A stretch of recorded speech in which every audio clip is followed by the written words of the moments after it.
Hey, what's up, NFL fans? Happy Monday. And for some of you, like my co-host Rob Stats Guerrera, it's a victory Monday for his San Francisco 49ers. Welcome to the Fans First Football Show. I hope this is becoming part of your weekly schedule, the shows that you always listen to, never miss. If you're watching us live, grab a cup of coffee and let's talk about the NFL action. But Rob, how's it going, man? You got to be flying high. Oh, it's going pretty great. Love to be 2-0. I can't imagine what it's like to not be 2-0, not score 30 points a game. Life is good for me right now. Oh, yeah, he's gloating, and that's fine. He has every right to do that because they're 2-0, and they're looking good. We're going to talk about the 49ers. Just in general, I thought this was a great week of football. I thought the Sunday slate of games, I thought it delivered. You had some low-scoring affairs that were very entertaining, like when you talk about Chiefs-Jaguars. You had some very high-scoring games, overtime games. Rob, what was your takeaway just in general of this week, too?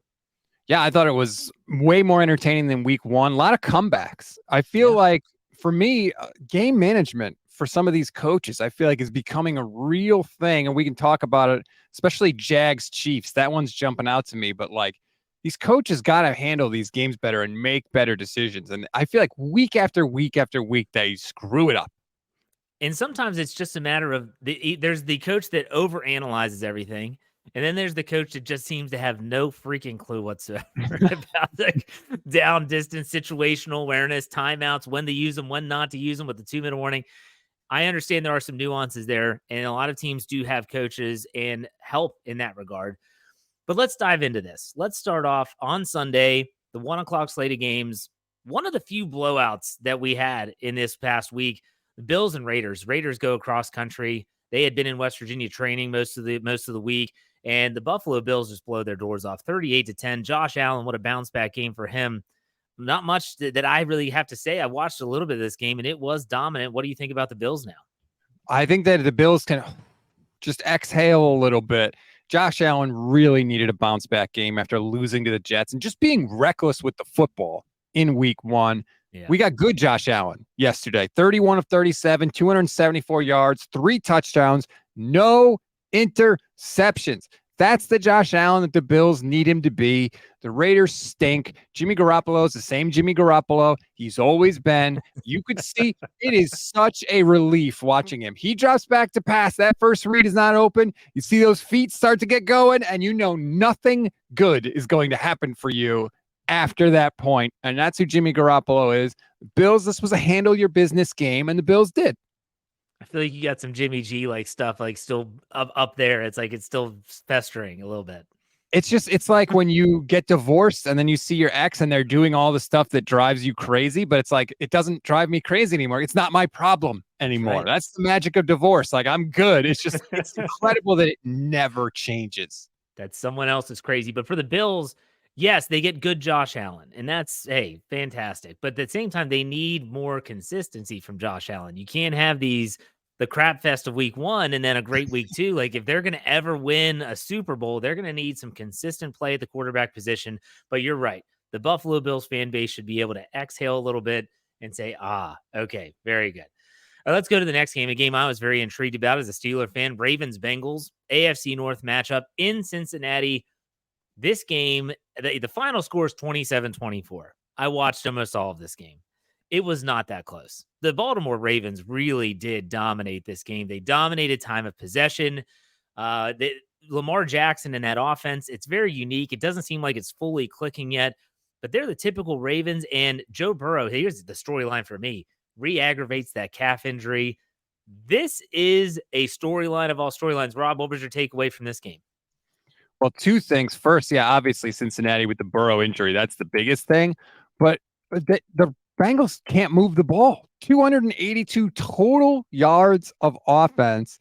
It's got to be better than that. Maybe Joe Burrow is way more banged up than we even realize because it just doesn't look right now. And especially with the offensive line issues they have in Cincinnati, like that calf injury is going to be a little dicey for Cincinnati. And on the flip side, for Baltimore, Lamar Jackson is getting rid of the ball faster than he ever has. They're still learning a new offense, but I like what I'm seeing from the Ravens. 24 of 33 for Lamar, 237 yards, 2 touchdowns, no interceptions, still had 12 carries. Like, I like what the Ravens offense is doing, and I think it'll look better and better as the year goes along. So I think two teams headed in opposite directions in the AFC North. Odell Beckham Jr. left the game with an ankle injury. We don't know about the severity of that. What else is new? Odell Beckham Jr. is injured.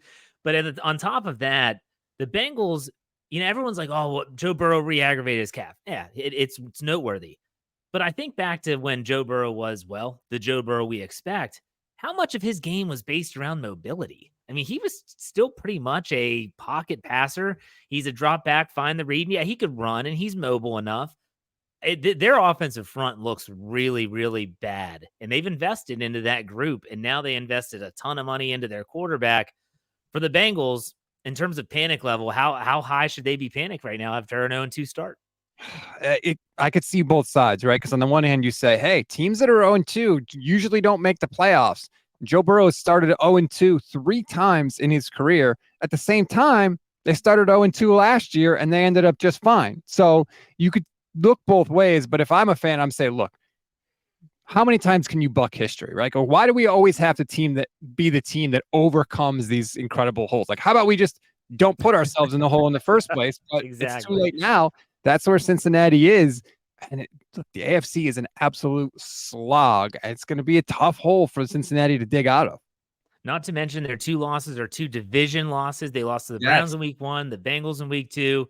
And just so you talk about history, bucking history, since the AFC North came into existence in 2002, no team has ever won it 3 years in a row.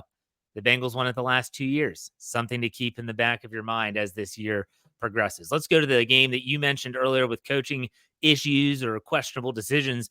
The Chiefs, they rally. It wasn't always pretty. Find a way to win 17-9 against the Jaguars. This game was more about the Chiefs defense than the Chiefs offense. They get Chris Jones back. He has a good game.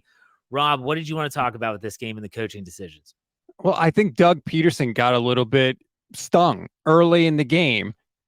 Jags have the ball, 9 minutes and 41 seconds left in the second quarter. It's 3-0 Jacksonville. They just get an interception off Patrick Mahomes. They drive all the way down the field. It's 4th and 5 at the 45-yard line, and Doug Peterson decides we're going for it, which I absolutely loved, by the way. Trevor Lawrence gets sacked, loses 5 yards. Jags turn the ball over. Chiefs get it back and score a touchdown. I think that was in Doug Peterson's head at the end of the game. Unbelievable. Or not at the end of the game, I should say, in the fourth quarter. 1st and goal at the 1-yard line. Jacksonville has the ball. Trevor Lawrence loses 3 yards. 2nd down, throws an incompletion. 3rd down, incompletion. 4th and goal at the 4-yard line in a game where you were down by 1 score. It's 14-6. And what does Doug Peterson do? He trots out Brandon McManus for a 22-yard field goal. I have no idea why he did this. I think he got stung because they didn't get the 4th down earlier in the game, and that was in his head. They absolutely should have gone for it. I don't know what you're at the 4-yard line. What are you kicking a field goal for? It's still a 1-score game, even if you make the field goal. I don't get it at all. Kansas City got the ball back, kicked their own field goal. So now Jacksonville has to get the ball 1st and 10 with 8 minutes to go, still down by that 8 points that they were originally down by. And now they have less time to do it, and they're further away from the goal line than they were originally. What the hell is Doug Peterson doing? I agree with you that the previous decision probably impacted his decision there in the fourth quarter. I think sometimes coaches just have this gut feeling like, hey, maybe the Kansas City defense did dominate the line of scrimmage in this game, and they were pressuring Trevor Lawrence and maybe not always getting to him because he is a mobile quarterback. But man, I agree with you. If you're going to make that call early, you just told your players essentially, I don't trust that you're going to get it. So we're going to trot out the field goal kicker for a little chip shot instead of saying, like, go out and prove that you can get the job done. Never mind that you have, quarterback God, right? The chosen one, Trevor Lawrence, who you picked first overall, who's supposed to be like really, really good. You're not putting the ball in his hands. And then instead of attacking the weaker part of the Chiefs, which is their defense, you decide, no, we're going to kick a field goal and hope to stop the more difficult or the better part of the Chiefs offense in Patrick Mahomes. It makes no sense to me. And again, you kick the field goal, so your plan is to stop them on defense, right? Well, even if you don't get it and you turn the ball over, you've pinned Kansas City all the way back, and your plan is to stop them anyway. So what difference is... I don't understand how these coaches think about this. I honestly think it's because Doug Peterson got stopped early in the game, and if he got stopped again, he didn't want to have people say, what if you just kicked a field goal? You would have done like, no, go for it. I'm stunned. And Doug Peterson is a guy that usually does go for it. He's usually very aggressive in those situations. I don't know what happened, but it was a terrible decision. Let's talk about the Chiefs offense though for a second. I mean, when I think of Jaguars, I don't think about Jaguars like the defense. Like I don't think, oh man, this defense is top 10 in the league. They might be. They're not bad. But I think about the Jaguars. I think about the offense. I think about Trevor Lawrence, Calvin Ridley, some of the weapons they have on that side of the ball. Patrick Mahomes gets Travis Kelce back, and Kelce gets a touchdown. Of course. It just doesn't, of course, it just doesn't seem to be vibing in the right direction right now. I don't know if it's the fact that they've lost so much talent over the years, whether you're talking about Tyreek Hill or even someone that is like a Juju Smith-Schuster who was on the Super Bowl team, but then goes to New England in free agency. Do you see it the way I do that, man? Like there's something off a little bit about this Chiefs offense. Oh, I think it's clear. It's just not quite clicking the way that they usually do. They were just 2 for 4 in the red zone. They actually ran the ball for almost 5 yards a carry, which is surprising because that, you don't think of the Chiefs as like a high-powered rushing offense, but they were just 4 of 13 on third down. And if you can't convert on third down, you can't keep drives going. And look, no one's going to panic on a team led by Andy Reid and Patrick Mahomes, but at some point they have to do the damn thing.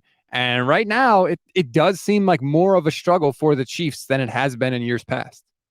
But good teams find a way to win the ugly ones. I'd say that's what the Chiefs did, beating the Jaguars 17-9. Let's go to another coach that you love to talk about, Brandon Staley, the Chargers and the Titans. For those listening, you can't see Rob rolling his eyes and shaking his head. The Titans win in overtime, 27-24. Again, the Chargers they cannot get out of their own way. Kudos to the Titans for finding a way, coming back and winning. Rob, what do you think about this one? Chargers going to Charger. That's all I'm going to say. They have scored 50 points through 2 weeks.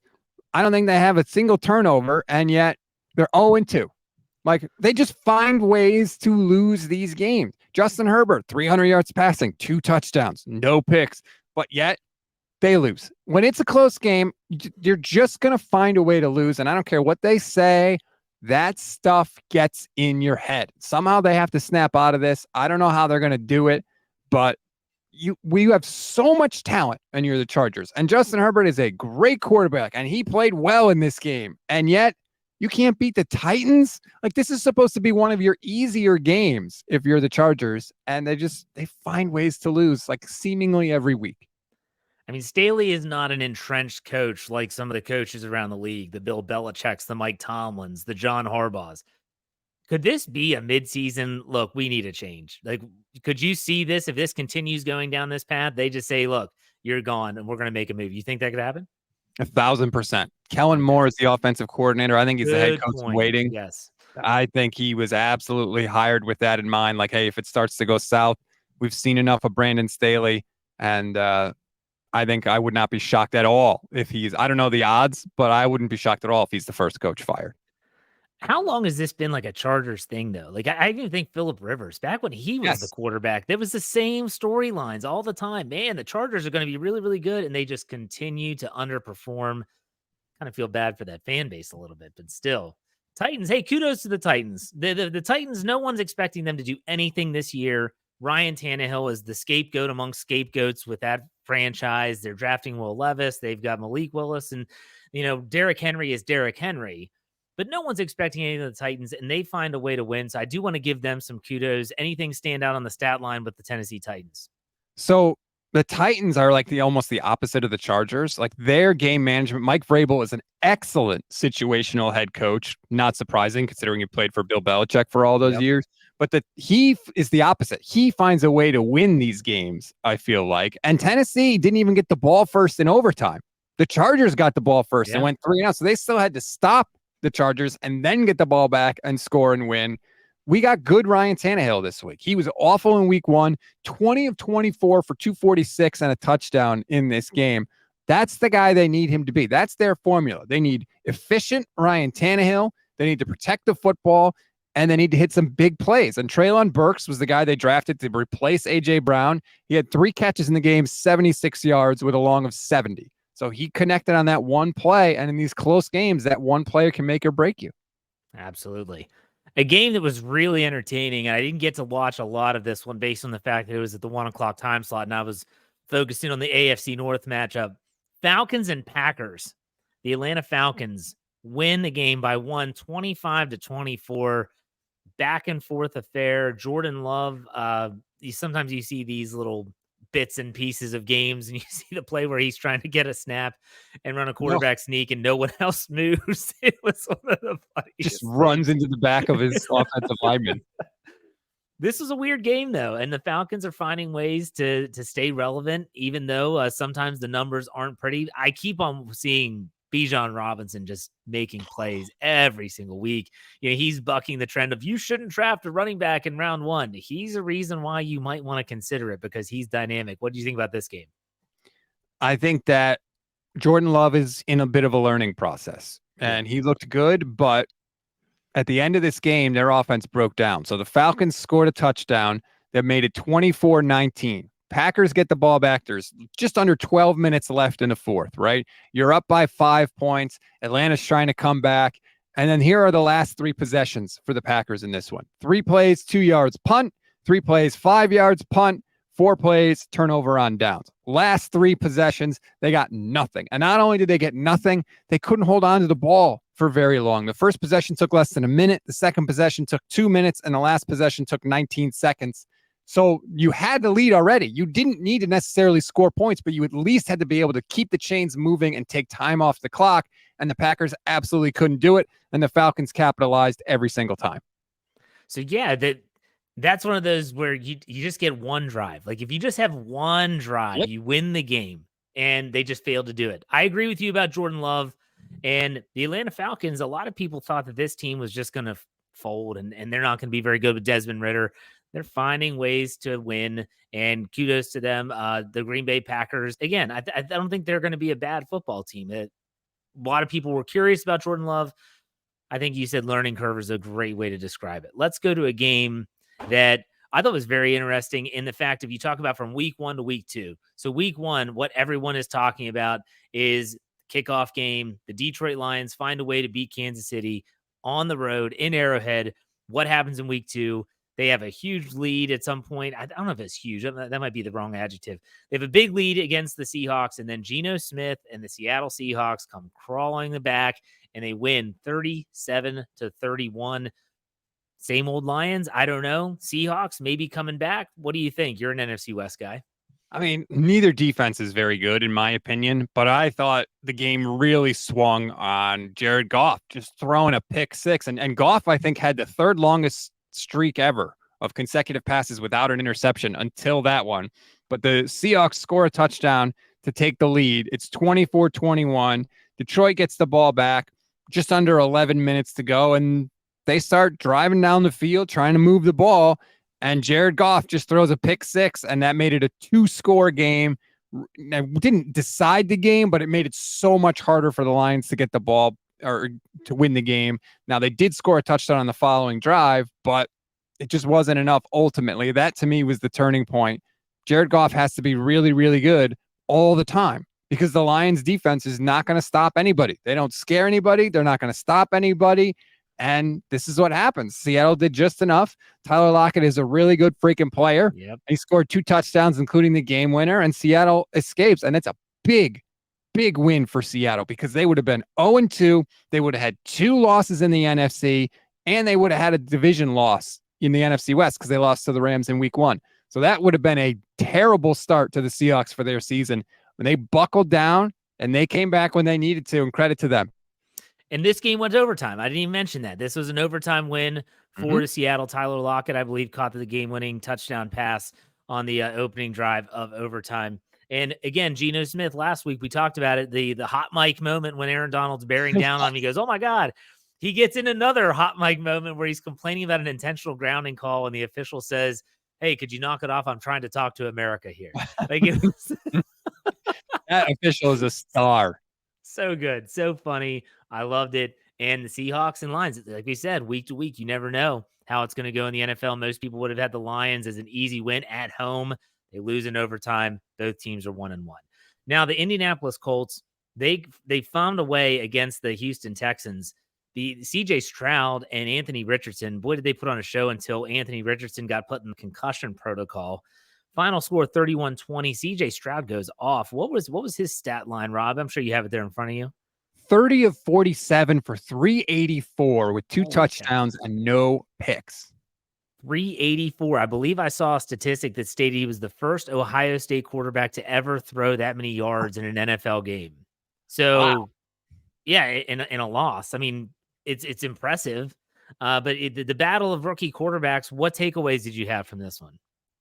I thought that Stroud looked really good as a passer, and I thought Anthony Richardson looked really good as a rusher. 2 rushing touchdowns for Richardson. It's unfortunate he got the concussion on one of those plays. He ran it into the end zone, and then just one of those where it whips into the ground. It wasn't necessarily a big hit. It's just, he couldn't really brace himself, and he took that hit and had to go into the concussion protocol. In comes Gardner Minshew, who's the guy I wanted my 49ers to sign to be their backup quarterback, and he just, does exactly what you want your backup quarterback to do.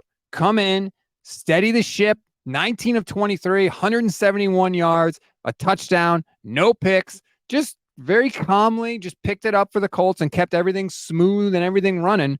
And I don't know that the Colts are going anywhere this year, but there aren't many teams where your starting quarterback could go down and your backup can come in and it's, everything just runs like it always has. And the Colts are one of them. There's certain parts of this game, like you said, 47 attempts for CJ Stroud. We talked about it last week. What the hell are you doing? Like, you can't ask your rookie quarterback to do this. And then on Anthony Richardson, the other side of the field, is he even going to survive? I mean, last week he left the game with that knee injury when he was tackled. Now he's getting a concussion. We talked about the absence of Jonathan Taylor, but my gosh, this guy's got to be able to stay upright if this team's going to ever do anything. So when you talk about these 2 rookie quarterbacks, you got CJ Stroud, who's chucking the ball all over the yard. That's not going to be good for his health eventually at some point. And Anthony Richardson is kind of trying to do it all himself. It's tough. It's a tough place for both of these rookie quarterbacks. It's a tough tightrope to walk if you're the Colts, because on the one hand, like Anthony Richardson, you drafted him because of his mobility, because he can run and do all those things. If you take that away from him, he's essentially playing with one hand tied behind his back. And especially in his rookie year, he's not going to be able to read defenses and see the field and do all those things like he will later on. He's going to have to rely on his legs to sort of help him out, like a get out of jail free card. Yeah, maybe he misses a read or misses an open guy, but he can run around and make plays and pick up yards so that even some of the plays that could have been negatives could still turn into positives. But you can only do that if you can stay healthy on the field. And like you said, he's been banged up twice in 2 weeks. Yeah, it's going to be really interesting, not only to see if he clears concussion protocol for week 3, but just how these teams tailor their game plans accordingly for their rookie quarterbacks, especially CJ Stroud. I mean, you ask the guy to throw the ball 47 times. Any rookie is going to struggle a little bit, but he had a good game. The Texans didn't lose because of CJ Stroud. I'll put it that way. All right, Let's go to a game where a lot of fans, you talk about fan bases, you talk about what the narratives were surrounding these 2 teams. You had the Chicago Bears fan base that was like, hey, Justin Fields just needs some weapons around him. Like that's what he needs because they all said it. I've talked to a lot of them personally. He can throw it. You just got to give him the weapons. And then you have a situation with the Buccaneers where with Tom Brady retiring, they're like, we're not going to be very good. This isn't good. Baker Mayfield's not the guy. Well, it's only been 2 weeks, but the Tampa Bay Buccaneers are 2-0. Mike Evans is Mike Evans. We talked about him last week. The guy's a freak. They win 27-17, and now all of a sudden the Bears are turning on Justin Fields. The fan base is saying, this guy sucks. Like, he can't throw the ball. He's holding the ball forever, taking unnecessary sacks. What are your thoughts about this NFC game? Yeah, I mean, Justin Fields, you summed it up. There are some people who were convinced that Justin Fields was going to make this huge leap because he had a couple of good games at the end of last year, and they were like, oh, it's going to be like Josh Allen and Jalen Hurts. It's like, no. Those things don't happen very often. Justin Fields can't throw the ball. He stinks as a passer. It's not just like, well, he's not good. He's terrible as a passer. He holds the ball too long. He misses open receivers. He stares down his first read too long. He runs into sacks. He does terrible things as a passer. 16 of 29 in the game, 211 yards, 1 touchdown, 2 picks, 6 sacks in the game, and just 4 carries for 3 yards, by the way. So he wasn't even contributing as a rusher, which is the best thing he does. Justin Fields isn't very good right now. And I don't know that he's ever going to be very good. I don't care what Bears fans say. Right now, he just looks like it's not it. No, and that's got to be an absolute gut punch for the organization that's put so much stock into him. I still laugh as a Steeler fan, the fact that they gave away a second round pick for Chase Claypool, who is literally just the epitome of a waste. The guy has the size, the speed, everything that you would want for a guy that could do whatever you want. He could be on the outside. He could be in the slot. He could be almost like a pseudo tight end. He has that body build. The dude just doesn't have it. I don't know if it's he just doesn't have the will to, the want to, whatever it is. It was a ball that was thrown his way that he can't corral, and it turns into an interception. But I also don't want to spend too much time on Chicago because Baker Mayfield and the Buccaneers are at least doing some positive things. And I mentioned Mike Evans, who had another hell of a day. What do you think about these Buccaneers, man? Mike Evans, 6 for 171 and a touchdown, including a long of 70 yards. All this guy does is put up 1,000 yards and at least 10 touchdowns every single year. And everybody looks at Mike Evans and they're like, he's mid. And I'm like, what? Dude's really good. And he hasn't always had Tom Brady. It's very, very weird. Baker, 26 of 34, 317 yards, threw up a touchdown. Fine. That's you'll take that as a Buccaneer fan all day long. You're not going to play the Bears every week, but look, the Bucs are 2-0. It's a very winnable division for them. They're stacking the victories, so credit to them. And at a time when Mike Evans himself said, look, you have until I think it was the Saturday before week game to try to get a new deal done, or else I'm going to be a free agent next year. How do you not pay that guy? Like you said, he's been nothing but consistent his entire career. Yeah. And it seems like they're ready to part ways with him. I don't get it. But I'm not a Tampa Bay fan. I don't know. And like, who else are you paying if you're the Bucs? It's not like you have a ton of huge contracts and you just can't afford to sign Mike Evans. Like, no, you could pay him. It's really not that complicated. And he's been uber consistent. He's had 1,000 yards literally every year he's been in the league. I think he's the first wide receiver to ever start his career with like 5 straight 1,000-yard seasons in the history of the league. Like, I don't get it.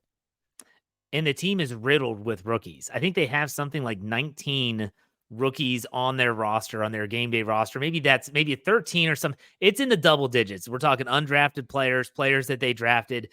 They're not spending a ton of money, but hey, if Mike Evans is a free agent, there's going to be teams that are going to be willing to pay top dollar for that guy's skill set. People paid it. Remember what Jacksonville paid for Christian Kirk. Just keep that in mind. Okay. Let's go to the next game. The New York Giants, they had forgotten how to play football for about, 5 quarters where they hadn't even scored a point. The Cardinals come out to this lead, and I'm sitting there watching this game, bouncing around, and I'm watching Joshua Dobbs trucking New York Giant defenders at the goal line and getting into the end zone. I'm thinking, wow, this is incredible. Like, you just don't know with the NFL. Then again, the Giants come storming back, even though Saquon Barkley leaves the game with an ankle injury, and they find a way to win 31-28. I can't put my finger on this Giants team if I had to save my life. They got the doors blown off by the Cowboys in week 1, and they have to come back against a really bad Cardinals team. Rob, what do you think about this team? The Giants were outscored 60-0 in the first 6 quarters of their season. If they're playing anybody else other than the Cardinals, they lose this game. But Arizona is just an absolute tire fire, and they gack up the lead. I mean, good on the Giants for coming back. Daniel Jones in the second half played way better than he did in the first half. Ended up with over 300 yards, a couple of touchdown passes. Also ran the ball for a touchdown, 9 carries, 59 yards. So Daniel Jones picked it up in the second half, and the Cardinals just absolutely went into a shell in the second half. They scored on their first possession in the second half, and then they went punt, punt, punt, end of game. And the Giants just kept scoring. Here's the Giants in the second half. Touchdown, touchdown, touchdown, touchdown, field goal. That's how you overcome a 28-point deficit. And credit to the Giants. I know Saquon went down at the end of that game, and they play the Niners on Thursday, so that's obviously very scary for Giant fans. But they could have been looking at 0-2 when they had a lot of expectations coming off the playoffs last year, and instead they found a way to come back and get the win. 1-1. They're going to be competing for a wild card spot. If you want to sneak into one of those spots, you can't lose to the Cardinals, and the Giants didn't. No. And the Cardinals are, at least they're playing tough. People say, they're tanking and they're just playing for next year and all this stuff. Well, they're at least playing tough, and they're putting their best foot forward. And like I said, Joshua Dobbs is a great dude. Obviously, as covering him when he was with the Pittsburgh Steelers before he started bouncing around the league. They're putting their best effort out there. Kind of very emblematic of just give me one more drive. If they would have just had one more good drive, they'd probably find a way to win. Just they cannot do it. That's a sign of a not so great team. Let's talk about your team, the San Francisco 49ers. I felt like this was not a trap game, and the 49ers look great in week one. Everyone's thinking that the Rams are not going to be very good, despite them beating the Seahawks in week one. The Rams come out, it's a pretty close game. Now, all of a sudden, Brandon Ayuk leaves with a shoulder injury, and you're thinking, wow, like what's this going to look like? 49ers win 30-23. Your take, go ahead. It wasn't as pretty as some of their other victories that they've had, but not every game is going to be pretty. The 49ers didn't get a passing touchdown from their quarterback. Nick Bosa doesn't have a single sack in 2 weeks. Yet here we go. The Niners still scored 30 points. And oh, by the way, they're 2-0. They've won 12 straight in the regular season. There were a lot of unhappy 49er fans in my instant reaction show on the Gold Standard Network YouTube channel yesterday after the game. And I keep telling people, like, what are you unhappy about? This was the quote unquote bad game for Brock Purdy, where he didn't turn the ball over, managed a great drive at the end of the second quarter and stuck it in with a touchdown run to tie the game right before halftime. 206 yards. Like, that's the bad game, and you still scored 30 and you still won. I don't know why people are upset. I'll take that every day of the week. It's a division game. Like, sometimes people really forget about that. Like, these division games are sometimes weird stuff happens. The familiarity aspect of things does play a role. The Rams, despite a roster that's not nearly close to what it was when they won a Super Bowl, still has some really solid players. Matthew Stafford seems to be healthy and looks like he's his old self. Aaron Donald is Aaron Donald, for crying out loud. And Christian McCaffrey, man, that guy's good. Offensive player of the year, 20 carries, 116 yards, had a touchdown, broke off a 51-yard run in this one after a 65-yard touchdown last week. Yep. I mean, he's a friggin' machine. It's unbelievable how good he is for the 49ers. And as long as he stays healthy, I think they're just going to keep churning right along. And they'll probably put up 30 next week against the Giants on Thursday Night Football. And your fan base will bitch about it. Yeah, I just like, what are we talking about here? Like, I don't get it. And like people, Purdy's mid and all this stuff. It's like, man, did you expect him to throw 2 touchdowns every single week? Like, Patrick Mahomes doesn't do that. No. Things are going well when George Kittle's going in motion, the snap hits him and goes directly to Christian McCaffrey. And it's like, oh, that's the way they drew it up. And by the way, the 49ers could have put up 40 points in this game because Brock Purdy missed at least 2 touchdown passes where guys were wide open. They had beaten the defense. There was nobody behind him, and Purdy overthrew 2 guys that should have been touchdowns. So, again, that was a bad week, and they still put up 30 points. The Titans would cut off their own arm to put up 30 points in a game. The Niners are doing it every single week. The Steelers would too. I'll tell you that. They haven't even played yet this week. All right. So, hey, the 49ers, that what you're telling me, and I watched a lot of this game, it wasn't a great week, and you still find a way to win. And you brought it up before we went on the air, or maybe it was early in the show. I can't remember. If McVay doesn't kick a meaningless field goal, it's a 2-score win. So the final score might not be as emblematic of the actual game. So, all right. Double-digit win on the road, by the way. I'm convinced McVay had money on the game. Like, why else do you kick that field goal? Niners were favored by 7.5. Oh, kicks a field goal on the last play of the game, down 10, meaningless, and now it becomes a 7-point game. Backdoor cover is what that's called. Kudos to McVay if he had some money on that. I'm sure a lot of people were pissed about that. But anyways, let's go to a game that, got to give it to Coach Salah for saying, hey, this is Zach's team, talking about the New York Jets after Aaron Rodgers goes down with a ruptured Achilles tendon. He's done for the year. They might not be saying the same thing moving forward. The New York Jets just get absolutely demolished by the Cowboys 30-10. And even that 10, I don't even know how they got it. Because the Cowboys defense is good. They are really good.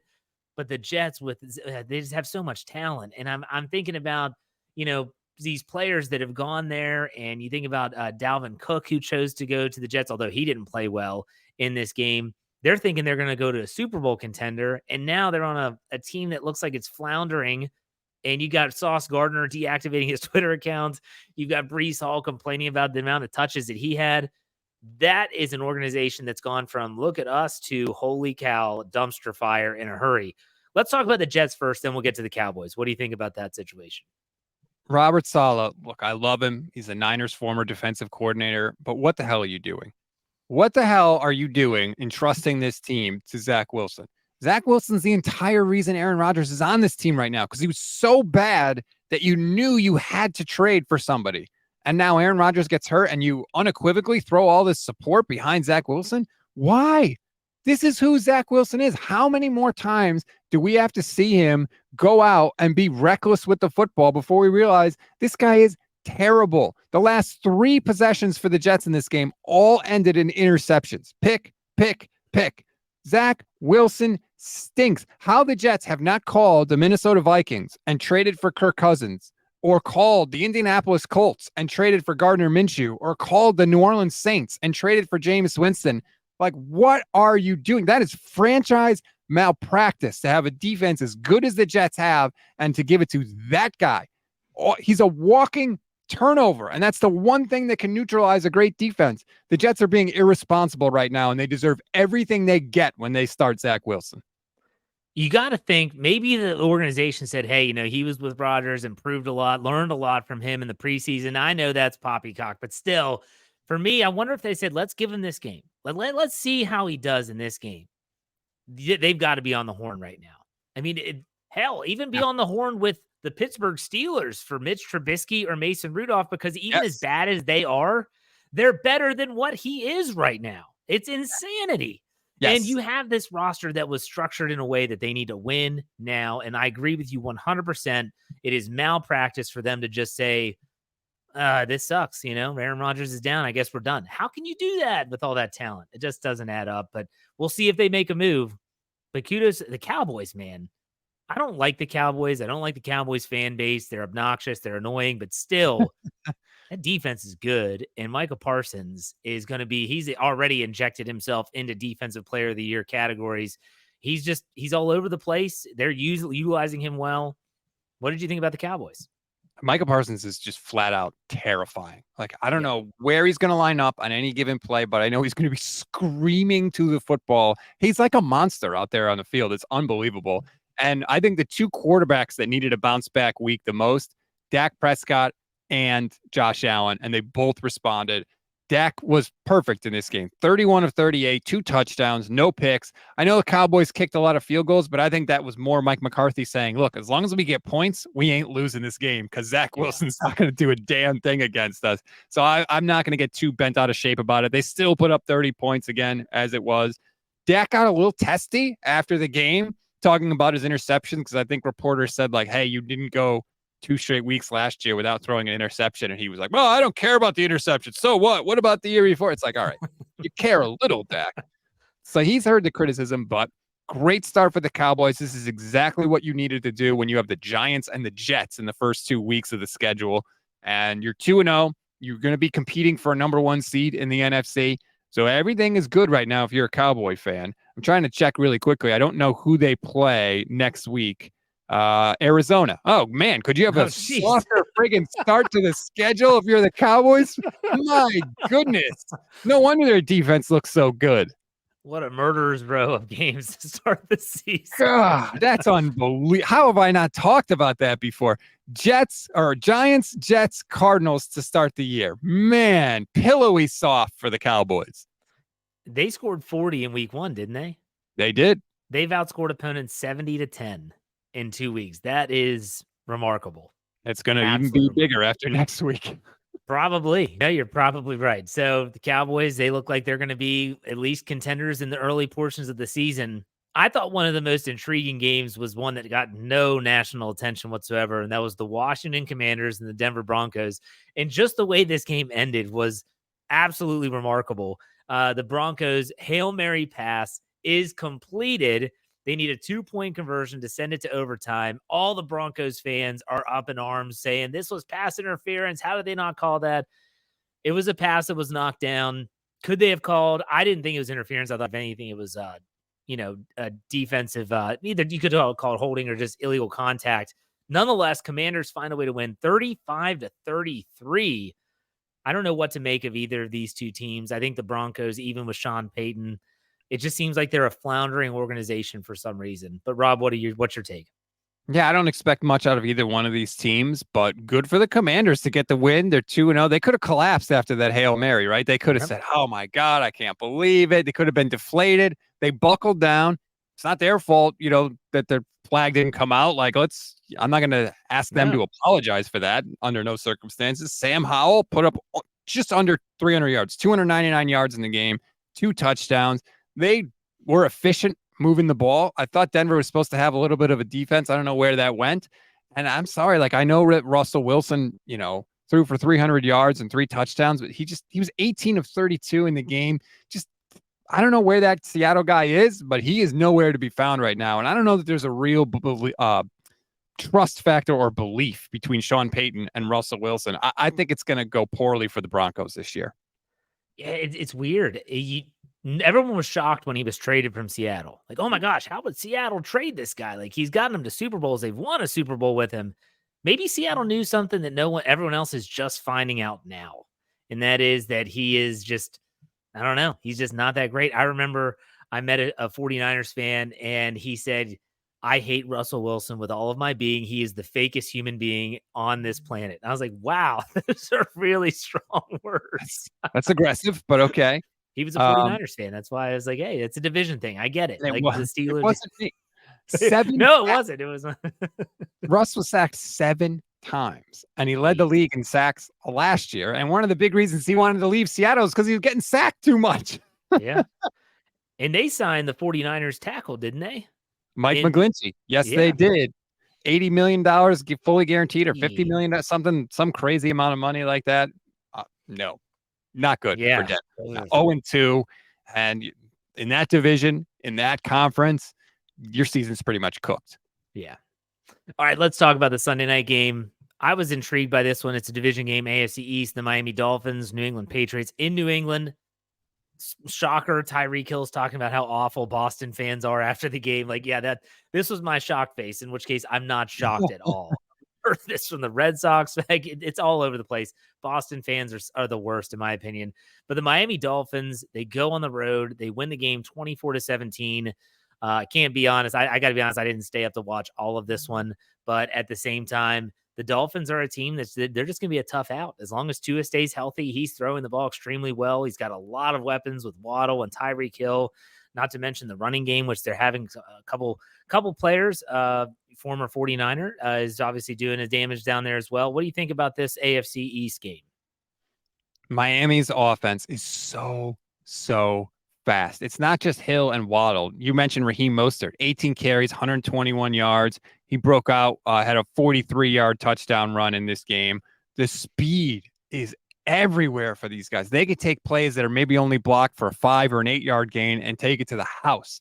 And that's just on every single play. Credit to Tua Tagovailoa, now undefeated against Bill Belichick and his guy. I think he's 5-0 against Belichick in his career, which is pretty good.